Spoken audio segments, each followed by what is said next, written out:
Welcome to the Complete PBX Quick Start Guide presented by Voxtelesys.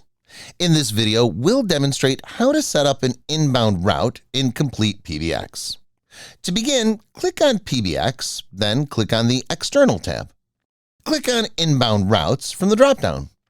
In the General section, enter the following information.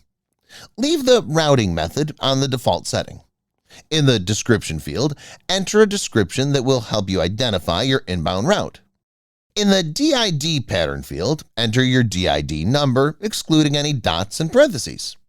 In the inbound destination field, enter the destination to route this inbound call when it's first answered. Click on Save, then click on the reload icon. Congratulations! You've successfully set up an inbound route in Complete PBX. Check back for more helpful videos on Complete PBX, as well as other helpful guides.